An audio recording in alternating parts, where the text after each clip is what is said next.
Bonjour Alexandre. Bonjour Sarah. Alors, je vais commencer juste par bravo et merci. Bravo parce que prendre la parole là, c'est pas aisé. On va parler d'un sujet qui est pas confortable et qui est pas agréable pour toi. Et merci parce que la seule raison pour laquelle tu le fais, c'est pour aider des personnes qui pourraient en avoir besoin, qui en auront besoin, c'est évident aussi. Dans le cadre des personnes qui me suivent, c'est lié finalement à une relation que tu as vécue récemment et je vais pas du tout rentrer dans le détail, mais qui t'a profondément abîmé et donc tu vas partager ton expérience. Je vais quand même donner un petit contexte sur Ouais. comment tu me connaissais parce que quelque part, voilà, les personnes pourraient se demander si on se connaît avant, surtout que je te tutoie. Donc oui, j'ai eu l'immense honneur et privilège de croiser ta route il y a quelques années quand je faisais un autre métier et que je vadrouillais sur tout l'ouest de la France en voiture. Et j'avais adoré les soirées qu'on a passées. C'est grâce à toi d'ailleurs que j'avais découvert Christian Bobin. Voilà, j'ai le souvenir et je sais que c'est toi, un homme très cortiqué, passionné par le surf, les voyages, euh, qui avait voilà, une passion aussi pour la créativité, pour la découverte du monde, pour les sports extrêmes et toutes ces choses-là. On s'est un peu perdu de vue. Moi, je me suis lancée dans une autre activité. On n'habite pas la même ville. Et puis, tu m'as recontacté il y a quelques semaines euh, en raison de mon nouveau métier, quelque part, pour me demander peut-être mon avis sur certaines choses. Et je te remercie de cette confiance-là. Et puis, tu m'as proposé, il n'y a pas longtemps, euh, voilà, on sent tout de suite ce côté, ce côté force qui est comment je transforme ce que je vis en potentiel joie ou en potentiel lumière pour les autres, pour le monde et tout ça. Donc voilà, ta démarche était est-ce que ce que je vis peut aider? Je te laisse expliquer un peu le contexte et ce que tu as envie de partager. Alors merci, ça fait plaisir à entendre tout ça. Ça fait 24 heures moi que en fait je la repousse cette interview parce que je ne sais pas si j'y vais ou si j'y vais pas. Tout simplement parce que c'est une forme de mise à nu. Ce que j'ai vécu clairement, c'est une relation toxique, très toxique.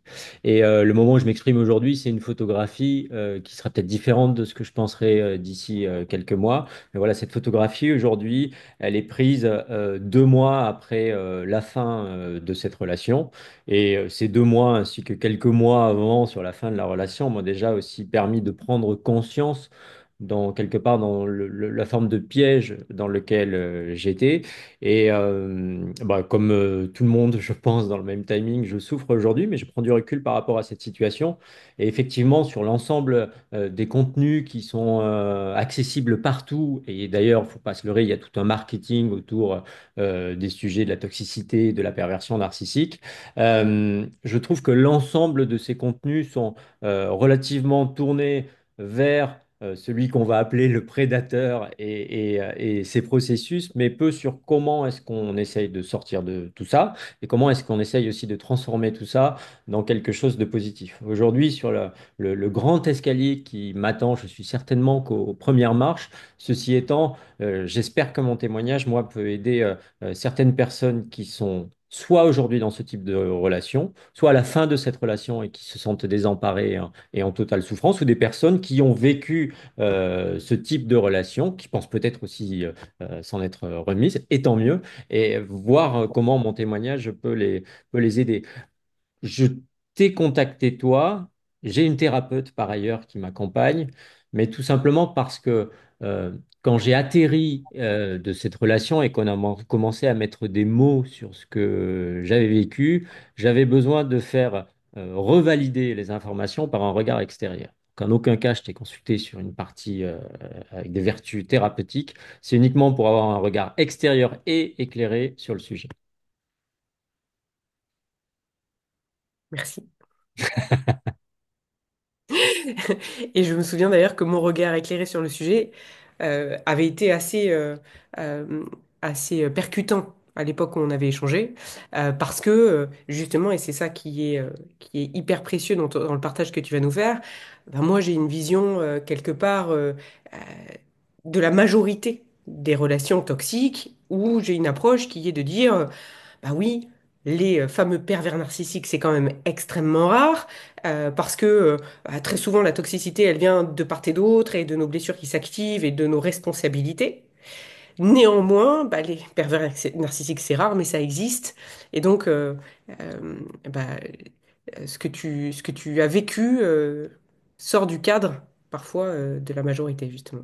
Alors, on ne sait pas que ça existe avant de les rencontrer. Ça, c'est la première chose. Et puis moi, je me suis jamais vraiment penché sur ce sujet. Et puis, quand on s'en rend compte, c'est trop tard. Et le fait de mettre ce mot de manipulateur, narcissique, prédateur, ce que tu veux, ça fait une belle jambe une fois que que c'est terminé. Euh, Ce qui est certain, ce qui n'est pas mesuré aujourd'hui, c'est qu'il faudrait presque éduquer l'entourage parce qu'en fait, je t'ai contacté comme une personne de mon entourage par rapport aux signes que peuvent être envoyés. Alors, on va appeler victime, oui, victime si on veut, mais en tout cas par rapport aux signes qui peuvent être envoyés. Parce il faut savoir que ces relations-là sclérosent et créent une forme de honte qui fait qu'on ne va pas communiquer avec l'extérieur. En tout cas, c'était mon cas. Et dans le sens où, au gré d'une conversation avec des amis, j'ai pu lancer quelques pistes. Tout ça en plus sous couvert de fierté masculine. Et en aucun cas, ces pistes ont été des fusées d'alerte pour qu'eux me secouent et me disent, attends, t'as dit quelque chose là qui me paraît pas normal. Est-ce qu'on peut revenir dessus? Et puis de toute façon, quand on sort de ça, qu'est-ce qu'on a? En gros, on a soit une thérapie, soit des amis. Les amis sont pas forcément éduqués à ça, et puis au bout d'un moment, on est seul avec son mal et sa peine, hein. Donc, à part un Alors, thérapeute, personne ne peut nous non, accompagner. est-ce que tu pourrais nous décrire qu'est-ce qui c'est quoi l'élan là? Est-ce que tu voudrais nous décrire euh, les indices que quelque part l'entourage aurait pu. euh, L'entourage n'aura pas d'indice. ok. L'entourage, pour moi, mon point de Comment vue, ce piège peut-il être tellement opaque et tellement dense? Je me rappelle avoir accompagné une personne il y a longtemps qui avait réussi à s'en sortir grâce à une de ses collègues qui avait recueilli et mis bout à bout certaines bribes qui disaient et avait mis en évidence que justement ce qu'il vivait était absolument pas normal. Euh, Maintenant, voilà, est-ce que tu peux nous partager aujourd'hui, voilà, bah, comment ça se fait il y a que tu des ne symptômes. laisses rien filtrer? Il y a des symptômes euh, que vous seul, je pense, ou un médecin généraliste peuvent détester, hein, peuvent détecter, en fait. Détester, désolé pour le lapsus. Mais en fait, il y a, euh, il y a une anxiété exacerbée qui se crée et qui va se traduire, je pense, chez les personnes de différentes manières. Chez moi, c'était par des montées d'adrénaline permanentes dont j'étais conscient dans mon corps, mais que je ne savais pas expliquer, par l'absence de sommeil, c'est-à-dire avoir une dispute avec la personne le soir et être capable de ne pas dormir de toute la nuit en redétricotant la dispute quand l'autre personne se réveille le matin, d'ici là, on a eu le temps un petit peu de calmer le sujet de la dispute et l'a transformé en tant que victime en culpabilité et on s'excuse presque du motif de et on s'excuse d'ailleurs du motif de la dispute le soir. Mais il y a réellement des symptômes physiques que moi j'ai ressentis et qui vont être présents uniquement dans les détails. Donc ça peut effectivement commencer par une insomnie après une dispute en se disant mais ce qui a été dit est très fort et je comprends pas ce que ça provoque dans mon corps. Moi, personnellement, c'était me coucher à côté de la personne et sentir le sang qui battait dans mes tempes et j'étais clairement sous adrénaline. Du coup, après, ça se transforme en l'impossibilité de dormir à côté de la personne en la considérant au fil du temps presque comme un monstre. Mais après, ça va plus loin. C'est-à-dire que quand vous retrouvez la personne, vous êtes sur le pas de votre porte, au pied de l'escalier.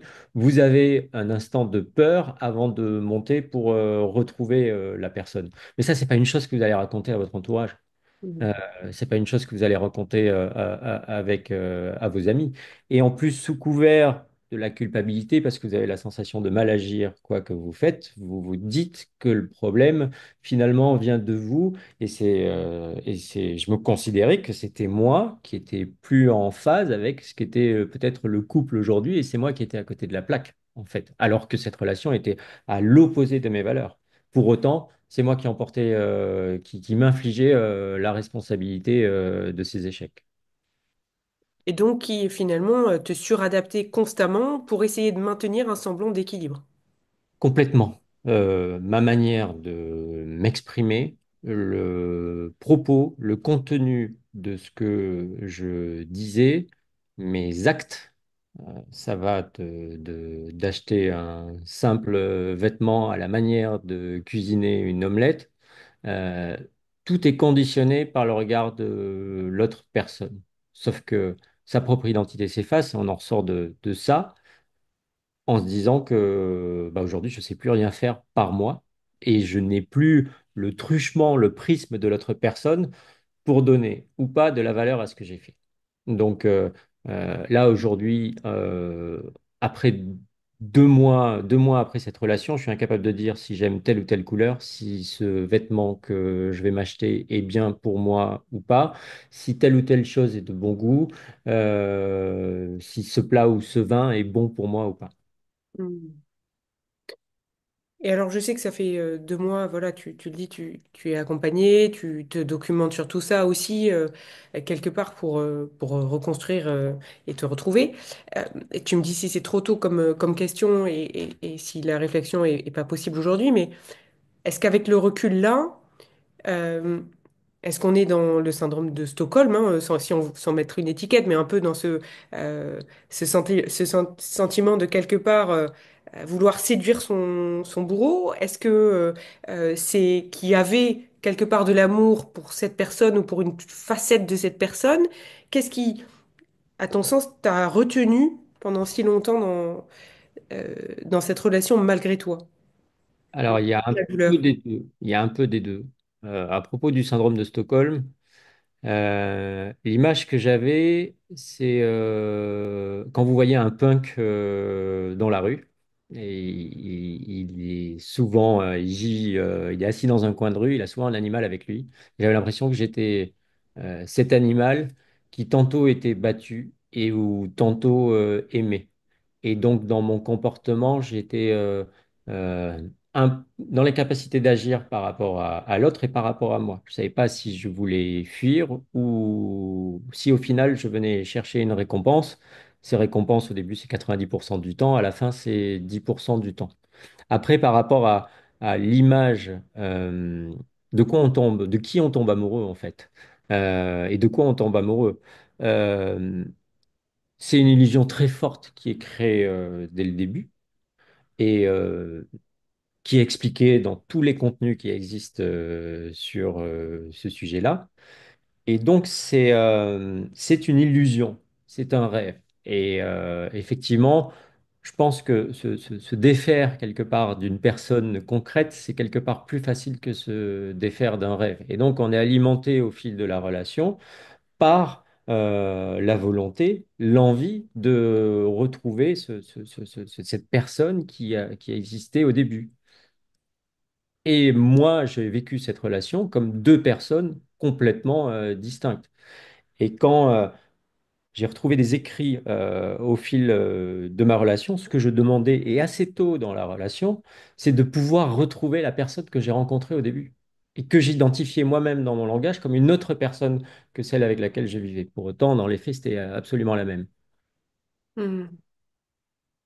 Donc quelque part, c'est comme euh, une course contre pour récupérer le passé. C'est ça? C'est un avant-goût de quelque chose qui n'est plus, mais qui était suffisamment fort quelque part, qui a dû être suffisamment fort pour créer tout de suite cette sensation d'emprise. Parce que quelque part, si tu goûtes quelque chose, tu vas dans un restaurant, il est très bon, tu t'en fais une routine, tu retournes, c'est toujours aussi bon, puis un jour ça devient dégueulasse, la deuxième fois c'est dégueulasse, la troisième fois tu n'y retournes plus. Ce qui fait que là, il y a cet espoir ou cet élan de se dire ça va redevenir comme avant. Pour toi, comment est-ce que c'est tricoté? Est-ce que c'est possible pour toi d'arriver? C'est pas retrouver c'est pas le retrouver le goût d'un plat qu'on a bien aimé en fait. C'est-à-dire que on cherche pas à retrouver des moments précis avec la personne, à revivre telle et telle situation. C'est plutôt cette personne m'a montré le meilleur d'elle-même Jamais on m'a donné autant sur un début de relation. Je connais du coup le potentiel exponentiel de cette personne en amour et c'est ça que je veux vivre en fait. C'est euh, et ça a existé, donc ça peut pas disparaître. Euh, Mm. Ça a existé, je l'ai vu, je l'ai touché. Donc c'est pas s'attacher à certaines images qu'on va vouloir ressortir de l'album. C'est encore Ça a une plus sensation lourd de que ça. connexion. Ça a une sensation d'amour absolu quelque part. Complètement. Complètement. Parce que euh, ce qui vous est envoyé, ce qui m'a été envoyé, ne m'a jamais été envoyé avant dans d'autres relations. Pour autant, qui étaient des relations saines. Mais quand vous êtes dans cette lune de miel, là, dans ce nuage, que vos pieds ne touchent pas terre et que vous avez la sensation qu'il y a la même chose chez la personne en face, vous vous dites, c'est peut-être ça l'amour véritable, en fait. Certes, ça va être agité parce qu'on voit déjà des signes que la relation va être complexe, mais au moins, euh, ça bouge, quoi. C'est vivant. Et la peur pour la suite, d'ailleurs, c'est de ne pas pouvoir retrouver ce frisson-là dans une relation plus conventionnelle. Oui, le côté fade comparé à l'intensité, à l'adrénaline, un peu comme les sports extrêmes quelque part, et revenir à une vie de tous les jours et plus douce, ça paraît. Donc c'est un peu comme cette carence que pourrait ressentir quelqu'un qui serait addict à des substances qui le font Ah, mais rendre. c'est ça, c'est de la drogue. C'est de Mm. la drogue. C'est-à-dire le début de cette relation, on s'en rend compte avec le recul, il est complètement théâtral. Il y a en face un personnage, il y a un costume, il y a des décors, il y a une histoire qui est créée, qui est presque pas réalisable, mais c'est un conte. Et effectivement, vous rentrez vous-même dans ce jeu, mais ça, vous en rendez compte après. Ouais, tu t'en rends compte après. Mais quand tu es dedans, tu dis c'est génial, c'est jamais passé comme ça. J'ai une personne on se connaît depuis 3 semaines. On a chacun eu nos parcours de vie avant. On se dit qu'on s'aime, on commence à faire des projets. Euh, elle, euh, Elle s'écrit mes initiales au vernis sur ses ongles. On est dans un amour qui est adolescent. Et en fait, c'est peut-être ça vibrer. Il y a, il y a des alertes, des choses qui vous paraissent un peu fausses, dissonantes. Mais pour autant, le reste est tellement positif que on est prêt à prendre les 90% enfin les 10% de négatifs pour les 90% de positifs. Mm. Et oui, c'est là où même une intelligence bien faite, quelque part, a envie, quelque part, on a envie de croire qu'on se trompe, quoi. On a envie de refouler cette intuition qui dit, attention, c'est peut-être un peu trop, parce que c- cette part d'utopisme, ou je sais pas comment on pourrait l'appeler, a envie de se Bah, dire, peut-être en train de vivre un truc qui est exceptionnel et j'ai envie d'aller voir. Mm. c'est là où rentre pour la première fois, je trouve, le sentiment de culpabilité. C'est-à-dire que sur les détails qui vous paraissent, enfin, qui m'ont paru dissonants, pas conformes à ce que je suis, des détails importants quand même, je l'ai ramené en moi en me disant, c'est peut-être moi qui ne suis plus dans les codes de ce que doit être une vraie relation. Et puis après tout, j'ai pas eu beaucoup de relations amoureuses dans ma vie. J'ai eu que des histoires avec une certaine longueur et suivi. Et peut-être qu'effectivement, je n'ai pas assez d'expérience sur le sujet. Donc déjà, on rentre dans le sentiment de culpabilité. Oui, ou d'infériorité. Le doute est interne, c'est-à-dire que plutôt que de faire confiance à l'intuition qui dit mais en fait écoute cette voix, il y a tout de suite le laisse sa chance à l'autre, c'est ça? Et si c'est l'autre qui avait raison, comme un sentiment quelque part que l'autre sait mieux et que si l'autre dit que c'est extraordinaire, il doit avoir raison, c'est ça? Peut-être que l'autre voit quelque chose que je vois pas et donc je vais faire taire les doutes en moi qui Moi, je pense on n'est pas autant dans la raison, en fait. Hmm.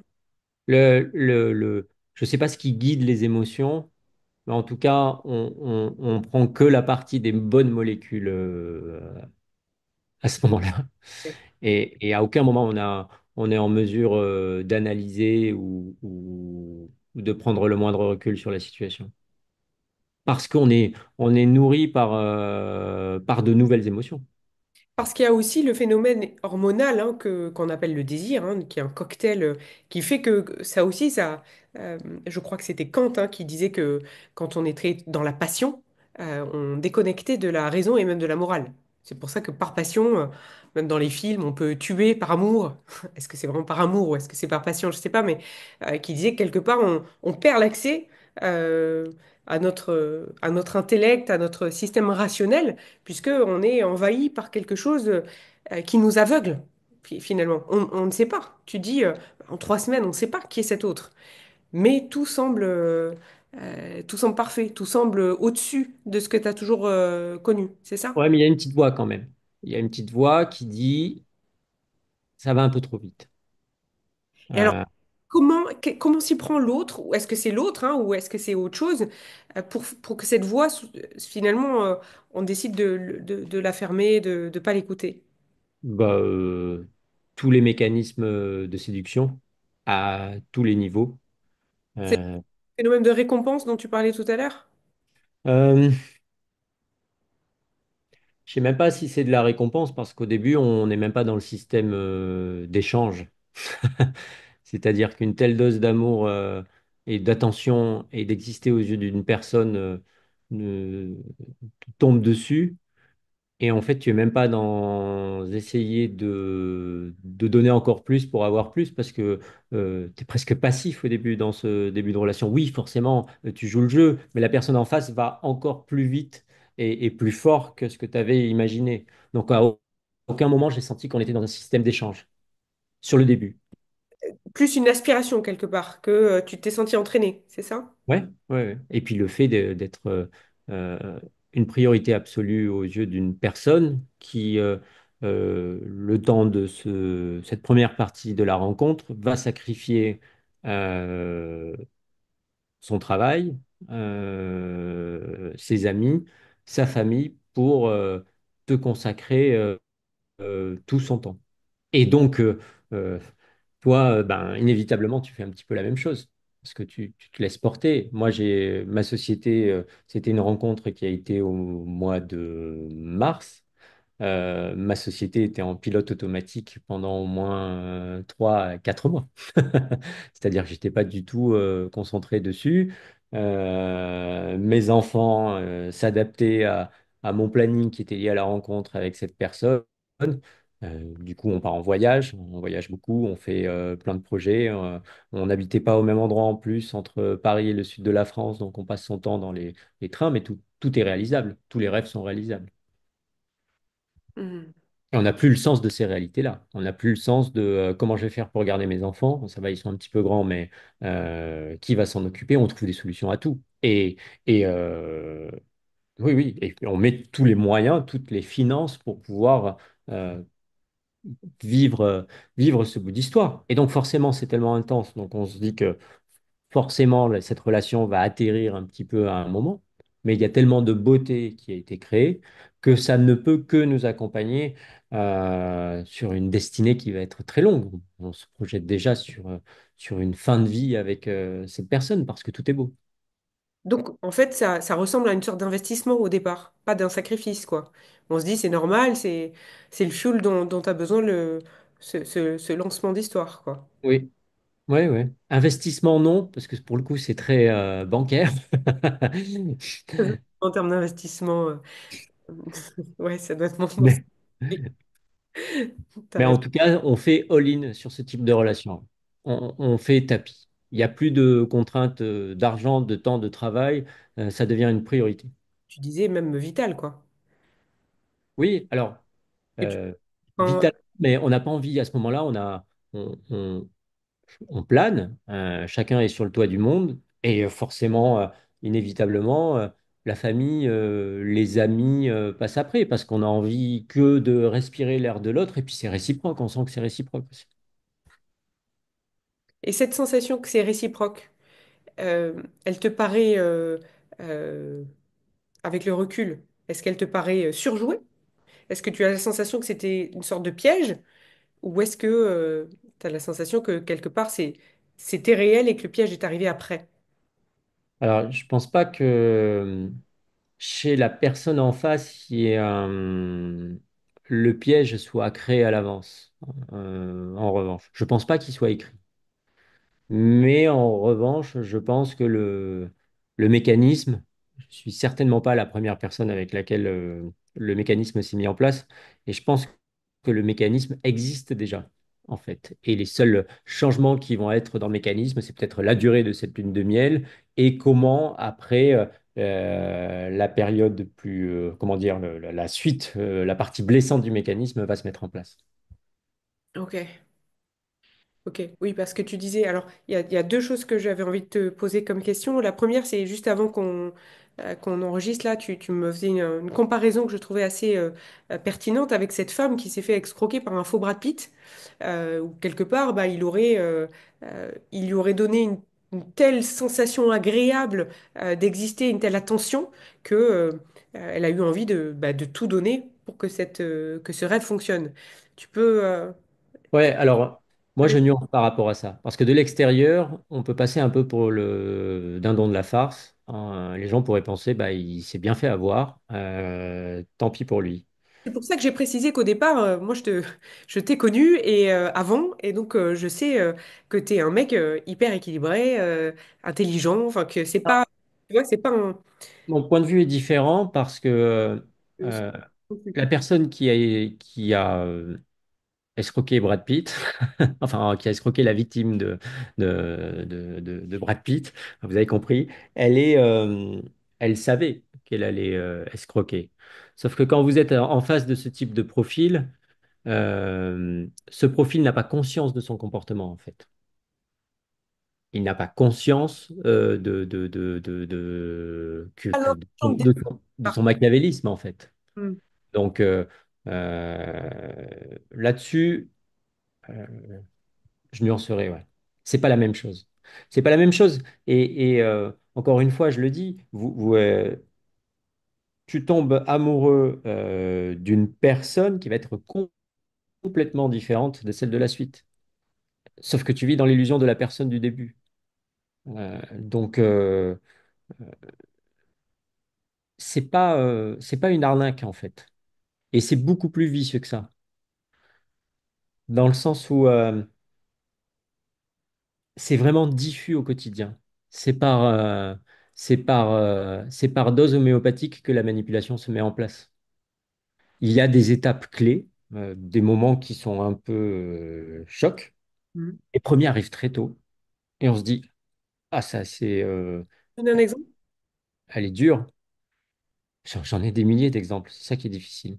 Euh, et d'ailleurs, quand on parle de soigner ces traumatismes-là, en fait, on ne vient pas soigner un gros traumatisme, on vient soigner 1000 micro-traumatismes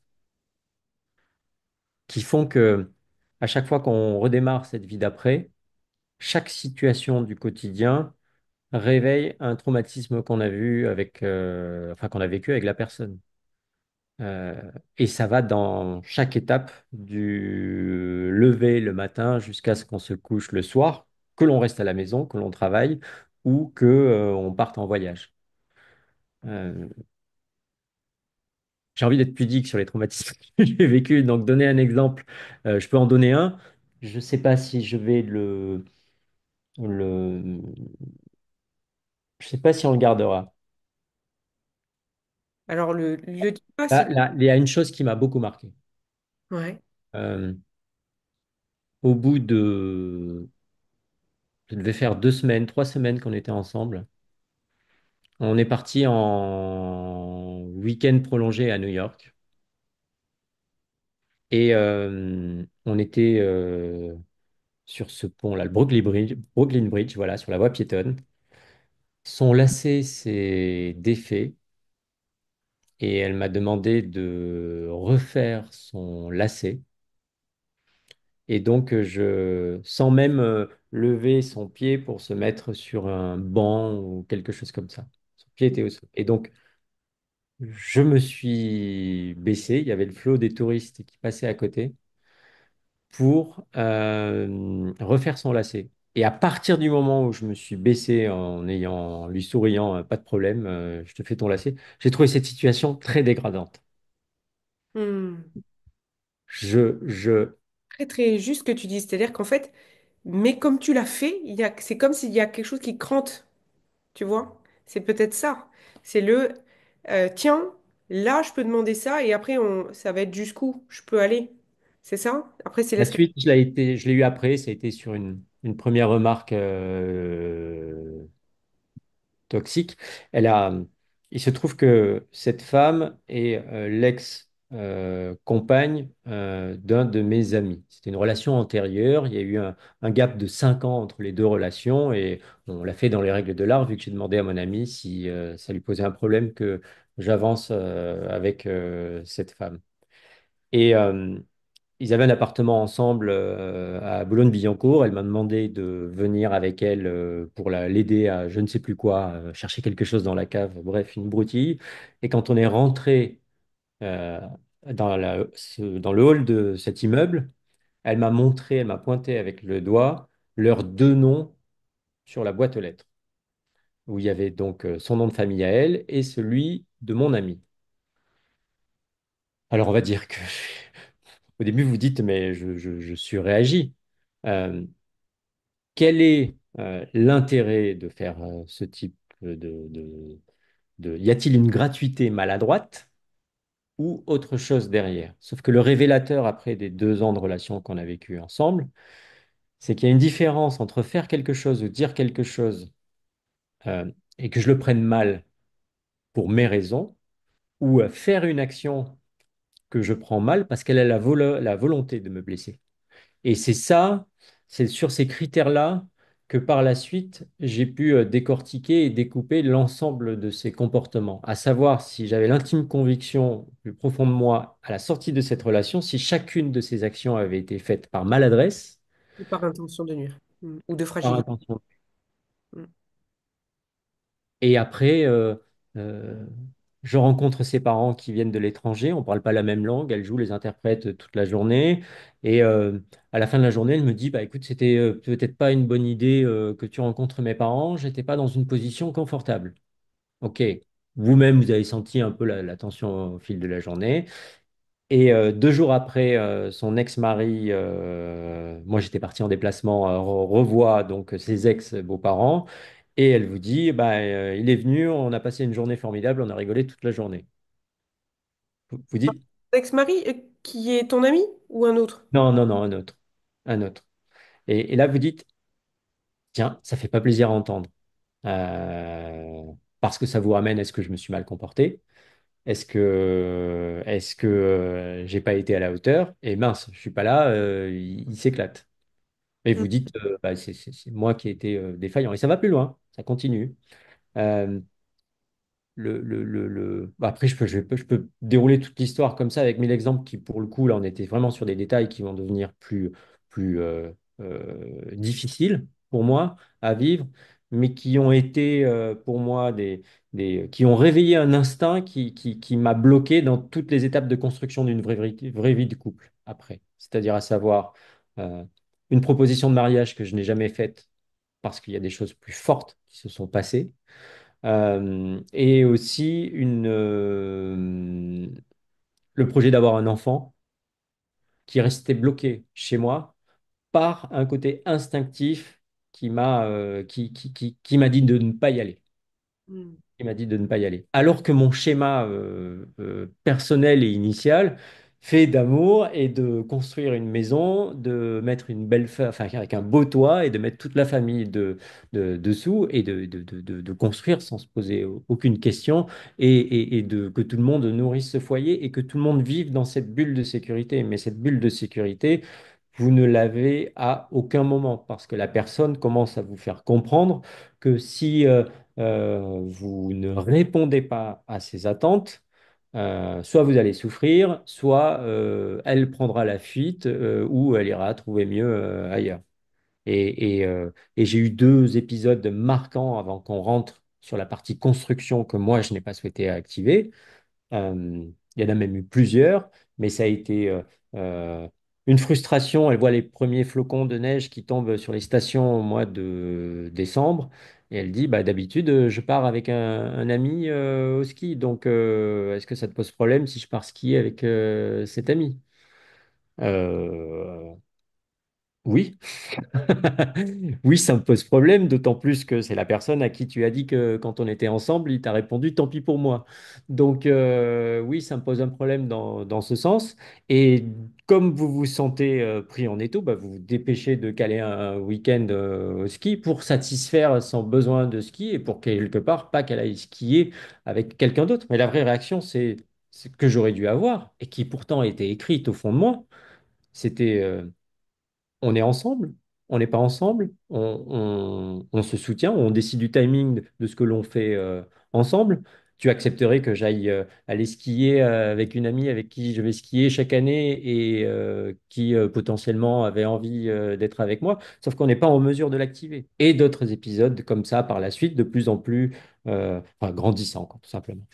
Ou même le côté enfin, moi, que je défends souvent, hein, qui est quand tu es bien avec toi et que tu t'aimes et que tu es libre à l'intérieur, t'as pas envie d'être avec quelqu'un qui a pas envie de passer du temps avec toi.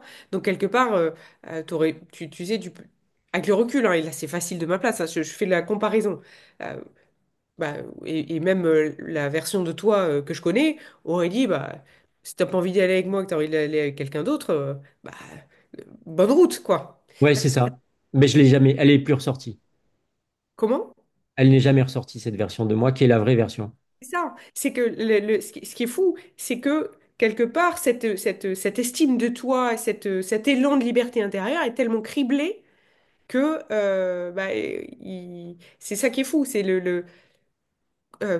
en fait, ce que j'entends avec maladresse, je reformule ce que j'ai entendu dans ton partage, c'est que au départ, te donner cette sensation de presque, j'imagine, d'être comme sur un piédestal, hein. Je fais la comparaison avec la femme arnaquée par le faux Brad Pitt, hein. Ce truc, c'est waouh, j'avais jamais connu un truc aussi fou dans ma vie. Donc, bah, je me sens bénie des dieux et c'est extraordinaire. J'ai envie de prendre soin de ça comme un trésor précieux. Et puis progressivement, comme tu disais, hein, de 90, de 100%, à 90, il y a des pics dans ton estime, mais tu te dis, j'ai dû rêver. C'est pas possible, ça devait être un cauchemar ou un truc comme ça. Et ce qui fait qu'au bout d'un moment, si je comprends bien, tu sais même plus trop si ce que tu fais là et t'en as perdu l'accès à tes ressources internes. C'est ça? À tes Bah, ressources. déjà, Bah, tu ne connais plus la version factuelle des choses, dans le sens où l'autre a déjà commencé à raconter une autre vérité des mêmes moments que tu as vécu, mais avec une telle conviction et une telle manière de les narrer que tu commences à douter toi-même de la même scène que tu as vécue. Donc, euh, sur des mêmes faits, T'oses plus te fier à toi, en fait. C'est ça? non, tu ne te fies plus à Alors, toi. et qu'est-ce qui fait que tu te raccroches à essayer de sauver la relation? C'est parce que c'est ton seul repère, quelque part? Est-ce que t'as eu cette sensation, comme on lit parfois, d'être coupé des personnes clés autour de toi et d'avoir ce sentiment d'être te sentir isolé? Ouais, bah, tu es forcément isolé de ton entourage. Euh, Tu as misé tellement d'énergie dans cette relation que tu as l'impression que tu peux plus faire machine arrière, en fait. Est-ce que c'est comme le syndrome de cette machine à sous ou de ces coups perdus en bourse où tu dis, il va falloir que je remette parce que je peux pas assumer une telle perte? Et donc tu te sens prisonnier de ce que tu as déjà fait en te disant, je peux pas partir maintenant parce que ça serait trop lourd, un trop lourd bilan. Il faut. Ouais, il y a un peu de ça. Il y a un peu de ça. Et puis, au bout d'un moment, si on veut désintellectualiser le sujet, il y a aussi, tu as juste envie que ça se passe bien. Que ça se passe comme 3, 4, 5, 6 mois avant. tu vas pas jusque-là. Alors oui, effectivement, il y a peut-être un côté un peu syndrome de machine à sous. Et puis moi, euh, j'avais au milieu de cette partie lune de miel, ça m'a permis d'accélérer le divorce avec mon ex-femme, mais j'ai aussi revu la garde des enfants pour pouvoir faire 2 tiers du temps à Paris avec elle, 1 tiers du temps dans le sud avec mes enfants, réorganiser toute la vie avec un appartement à Paris, un appartement dans le sud. Donc, je suis allé tellement loin dans l'organisation de cette idylle que j'ai honte d'aller vers l'échec et de tout casser. Pour autant, la première fois que j'ai eu envie de partir, c'est le jour où on a emménagé ensemble. C'est-à-dire que euh, le soir, on a emménagé ensemble. Euh, pour entrer dans les détails, euh, ma boîte a commencé à un peu moins fonctionner avant. J'ai perdu beaucoup d'argent.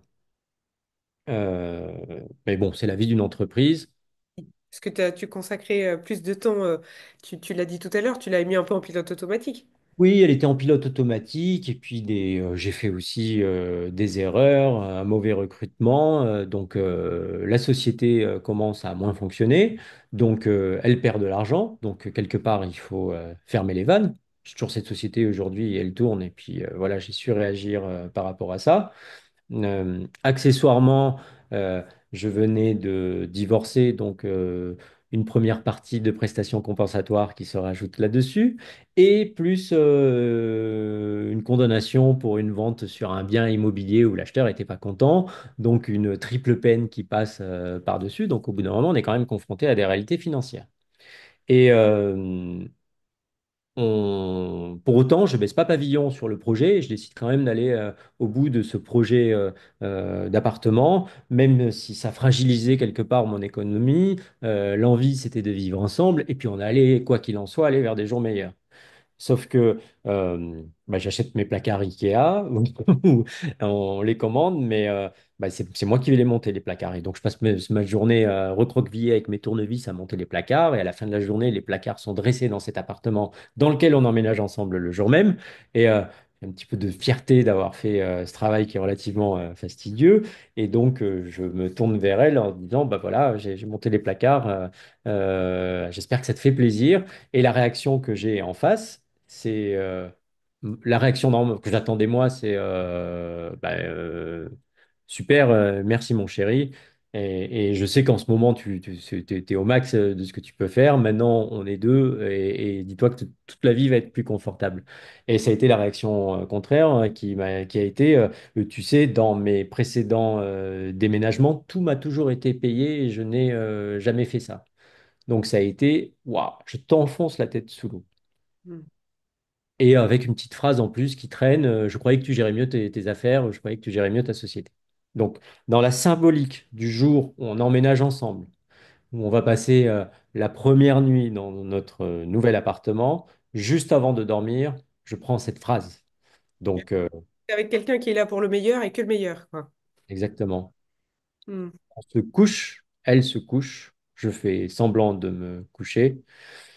Je ne dors pas et je pars dans Paris, marcher à peu près toute la nuit en me disant le camion de déménagement qui est arrivé aujourd'hui, c'est en gros c'est assieds-toi sur ta honte et tu le rappelles et on le recharge demain matin et il repart dans l'autre sens.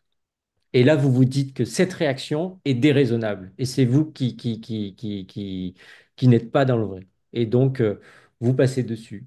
Juste le matin, vous entamez la conversation en disant euh, je suis pas trop d'accord avec ce que tu as dit hier soir, ça m'a blessé, etc. Mais à aucun moment, vous n'aurez des excuses par rapport à ça. Et donc, à partir du moment où déjà vous acceptez ça, sur des jours aussi symboliques, des jours aussi forts, et qu'il y a déjà eu des signes avant et que ce type de situations se sont répétées, vous êtes dans ce mécanisme d'emprise. Et donc, à partir de là, pour la personne en face, toutes les vannes sont ouvertes. Elle peut y aller. Elle sait qu'elle doit composer aussi avec certaines formes de récompense, de valorisation qui lui permettront de maintenir cette emprise sur vous et de vous casser par ailleurs. Je ne pense pas que ces mécanismes soient conscients chez la personne. Mais là, ce qui m'intéresse, c'est comment la personne qui est dans cette situation, en l'occurrence la victime, le vit. Euh, Si elle est venue vers moi, c'est qu'elle considérait que j'avais des choses à lui apporter. C'est-à-dire que j'avais une forme de carburant pour elle. Elle ne serait pas venue si j'avais pas un profil avec une certaine forme d'aplomb, des ressources, qu'elles soient intellectuelles, financières ou autres. Mais ça, vous l'oubliez en fait. Vous oubliez ce que vous représentiez à 1 heure du moment où vous l'avez rencontré la première fois. Et aujourd'hui, dans mon processus de guérison, j'aimerais retrouver enfin, la personne que j'étais 1 minute avant de la rencontrer, en fait. Parce que j'ai l'impression que cette personne avait les pieds bien ancrés sur terre, quoi. Et si on s'adresse aux personnes qui sont la version de toi d'il y a quelques mois, qui sont encore piégées dans un enfer comme ça, parce que ce que tu m'as dit aussi, c'est que quelque part, bah, ça fragilise énormément physiquement. Donc j'imagine que bah, plus on arrive à sortir tôt de ce piège, euh, plus, moins lourds sont les dégâts. Enfin, j'espère. Avec le recul, qu'est-ce que tu aurais envie de dire? Qu'est-ce qui t'aurait permis, peut-être, euh, de sortir de ce piège-là? Est-ce que il y a des personnes à qui on peut lancer des appels? Ah. Est-ce que ce- Listez vos symptômes physiques. Écrivez ce que vous ressentez dans des notepads que vous ne partagerez pas, mais qui vous permettent déjà de faire peut-être un état des lieux, ne serait-ce sur 1 semaine, sur comment vous vivez à l'intérieur de vous cette relation. Ne sous-estimez pas les symptômes physiques.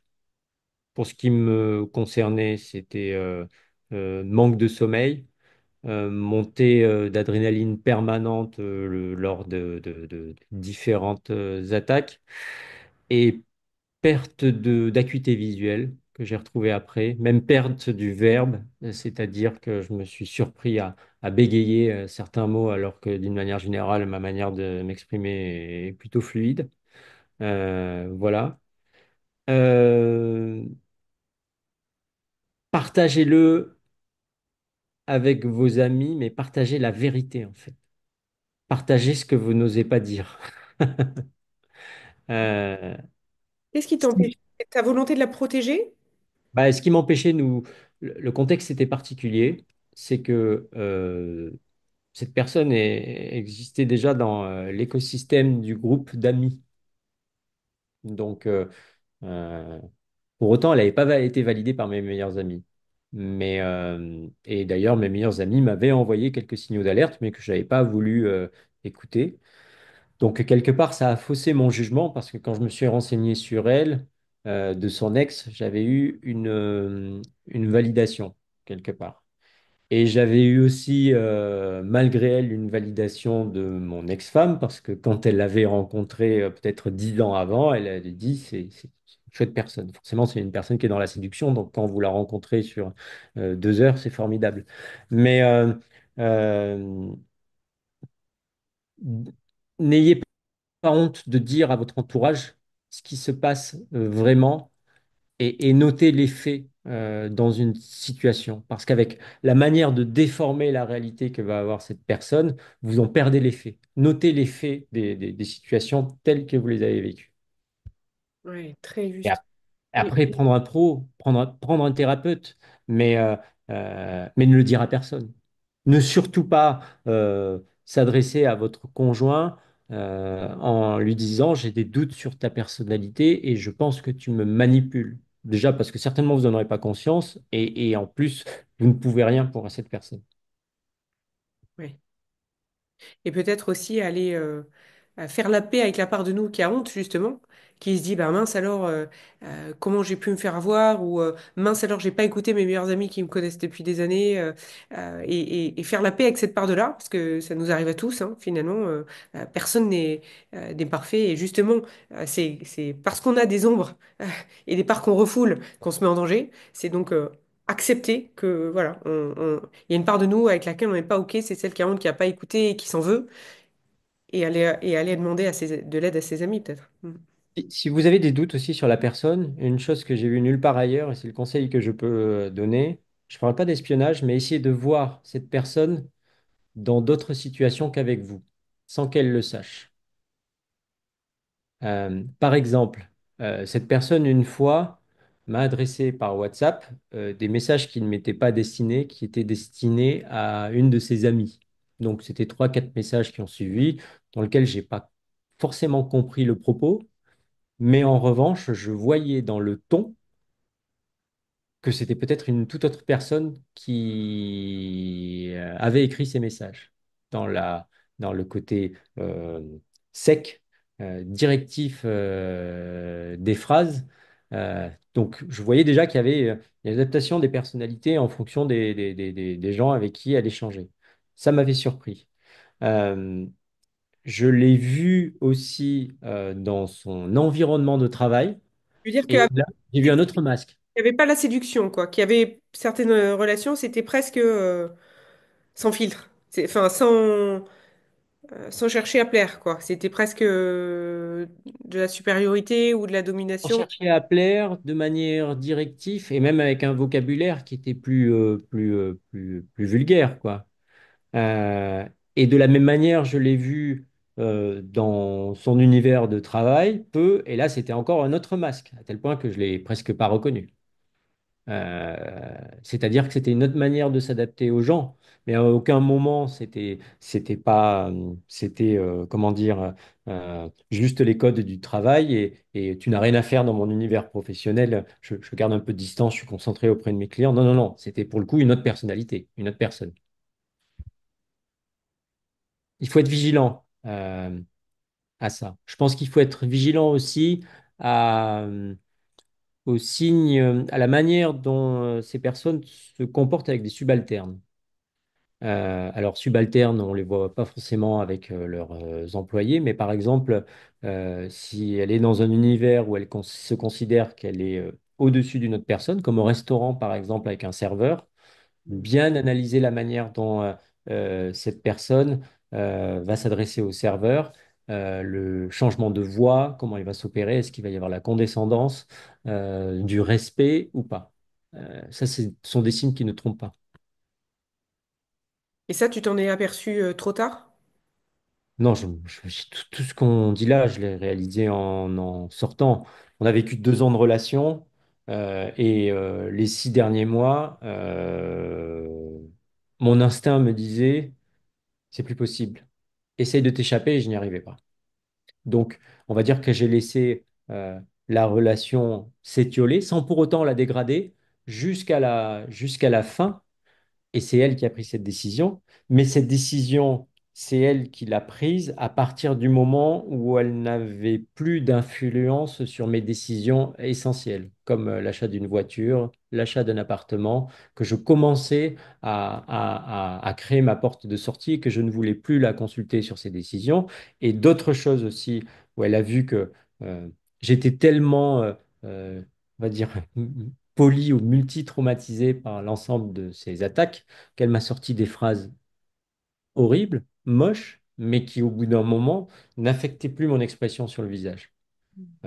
Ça va de je m'éclate beaucoup plus avec mes amis qu'avec toi, à je ne supporte plus rien de toi, tes mimiques, etc.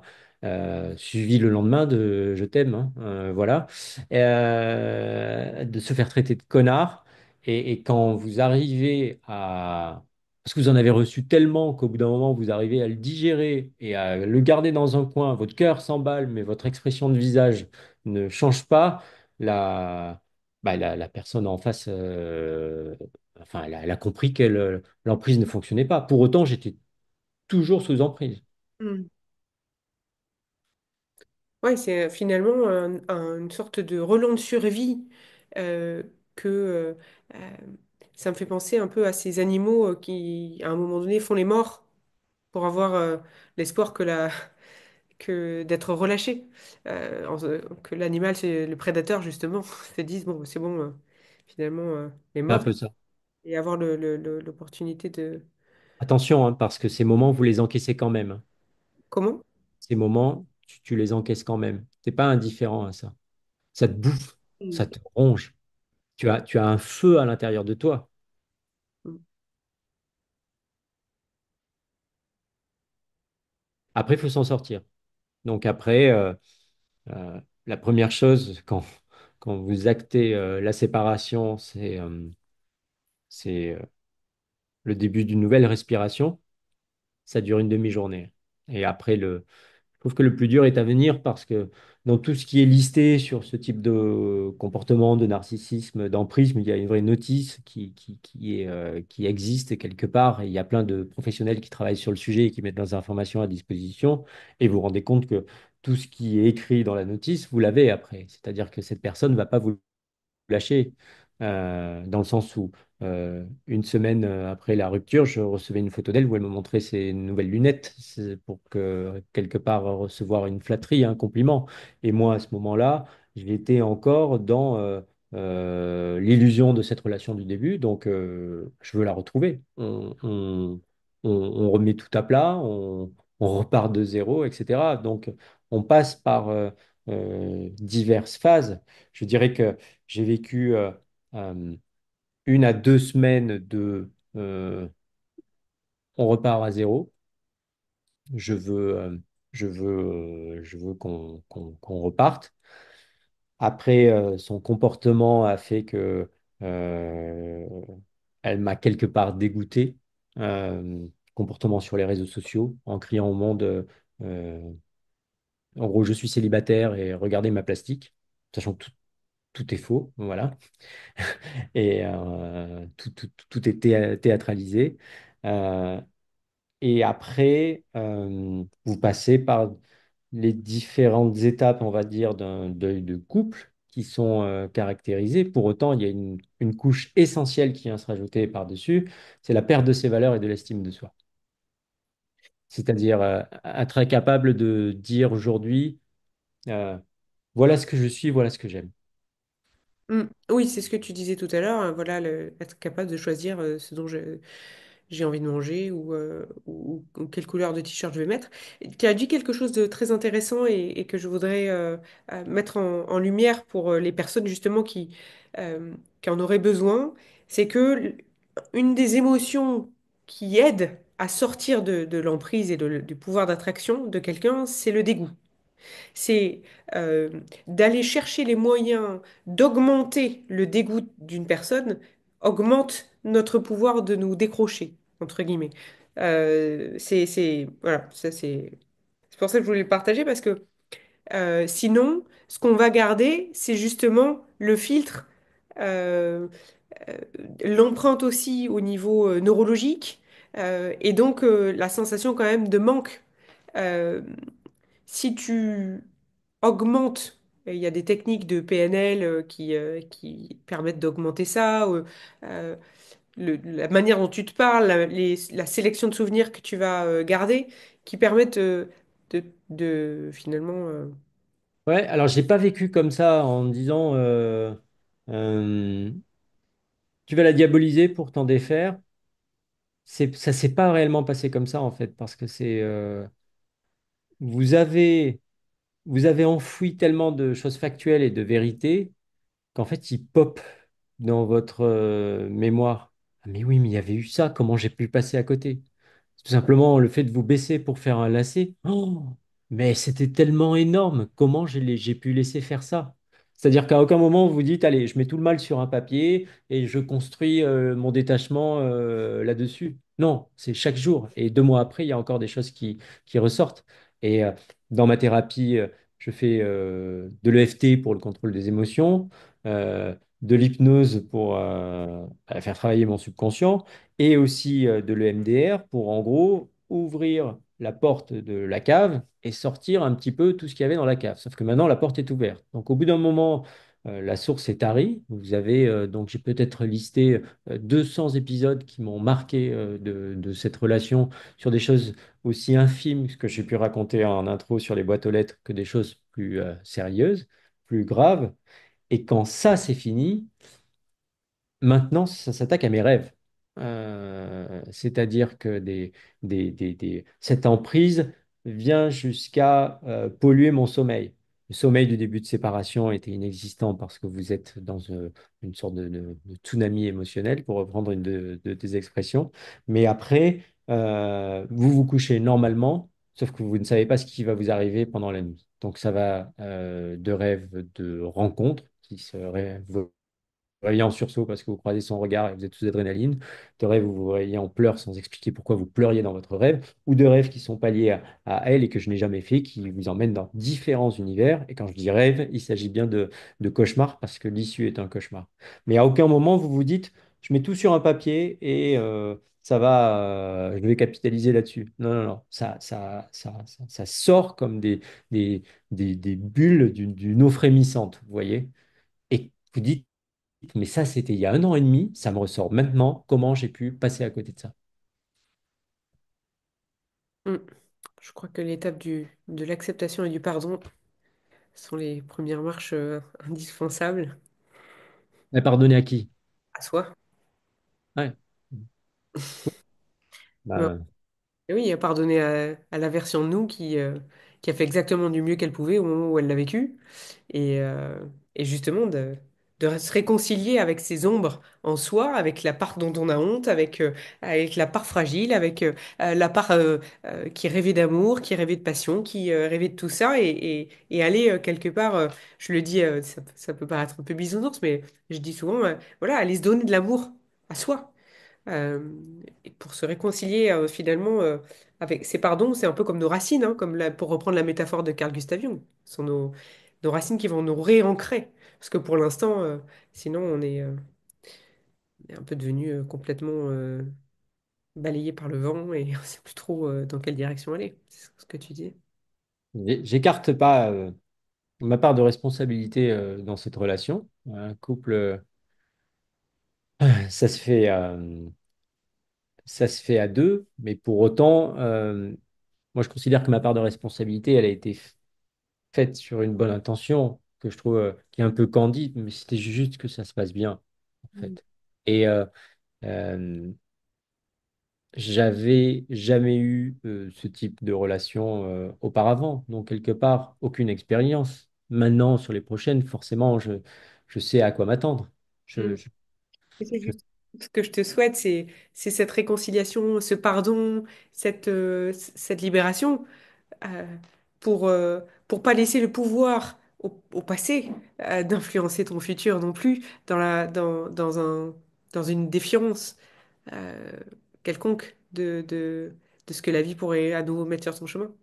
on appelle ça l'expérience. Mais j'ai Le le temps. Je me donne le temps. ce que je te propose, c'est qu'on refera un épisode. euh, Voilà, on fera la suite de tout ça pour peut-être justement, j'ai grande confiance, moi, dans ta capacité à te retrouver. Et donc, on partagera à ceux qui sont derrière cet espoir et cette lumière au bout. Et tu pourras, dans le prochain épisode, partager les comment et les retrouvailles avec toi. Avec plaisir. Et puis, je suis ravi de pouvoir écouter des témoignages de gens qui sont dans ces situations, qui en sortent ou qui les ont vécues. Quelque part, ça nous réunit entre nous. Je sais à quel point ça peut peser sur son propre moral, mais aussi sur une famille. Mm. Donc, préservez-vous. Mm. Et aidez-vous. Ouais, merci. En leur nom, je te remercie de ce que tu fais. Je crois que ça ramène tout son sens à l'humanité. Merci. Merci, Alexandre. Je coupe et je te retrouve après.